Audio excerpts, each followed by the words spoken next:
Welcome back to my TikTok book club, where we talk about Justin Posey's book, Beyond the Map's Edge. The Treasure Trail in Justin Posey's book is my favorite chapter because it's where a gut feeling, personal connection, and on-the-ground terrain all merge together. And it's a real reason I decided to go through each chapter in reverse alphabetical order, because I wanted to hit this chapter right away. And it starts with T. So why alphabetical order instead of just reading the chapters as they are in the book? 1, I already did that. 2, I would just want to. 3, the chapters lend themselves to being organized alphabetically, like Aft Assault, Bait Bonanza, Cable Conundrum, and so on, so on, so on.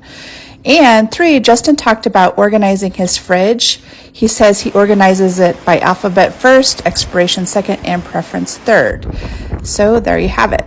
So in this chapter, it is about him and his brother Brandon searching for Forrest Fenn's treasure in Yellowstone in 2018.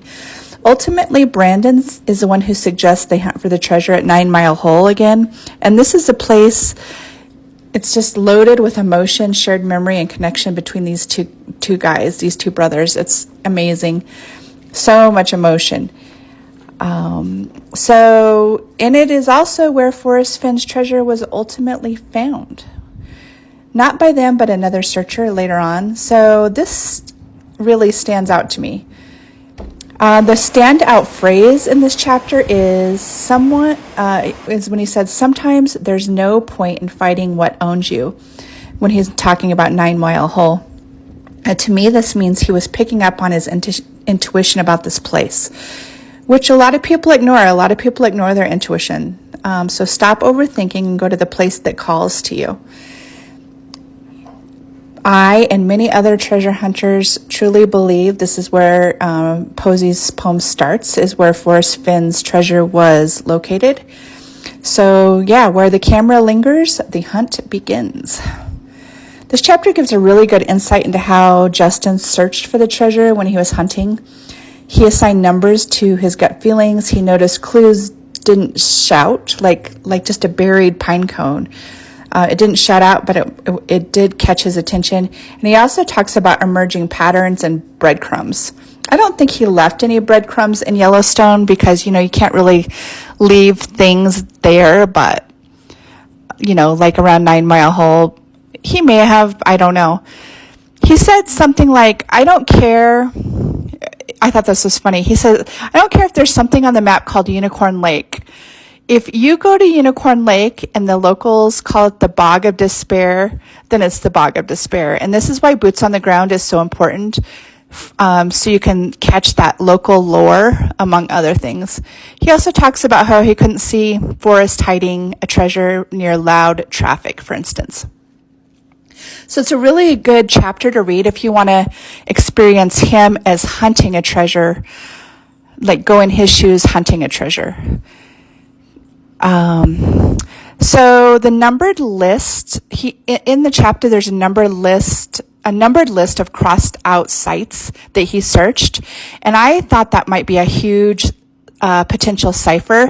I did plug in that list to AI, but it didn't spit anything out. So that's like a cipher alert, that numbered list in that chapter. So Posey may be signaling that this is a power spot, either for him or the reader. Not necessarily the exact treasure location, but I definitely think it's a place where clarity emerges. So maybe that's where hope surges. I think it's where hope surges. That's my personal opinion. And one more thing, the other day on Discord, we were talking about how the website says, by now, this is what the website says, it's crazy. It says, by now you're picking up a signal you've never heard before. And that reminded me of, how when you go around like looking at Christmas lights and you can tune into the music that is associated with their lights? Do you think he has like a signal you can turn into when you're getting close to the treasure? Like when you go to Yellowstone, they have their own radio channels. So very interesting. And in this book, it says, he was talking about like climbing up a tree to get a signal. And he said, Engelman's roost, this might be a signal, might be a symbolic like roost lookout, or a real place where a signal could be extended, suggesting the treasure could be somewhere between these points or just out of reach of the signal. So anyway, thanks for coming to my book club. I read this, so I didn't say so many ums this time, but I still suck at talking. So this is good practice for me too. All right, thanks, bye.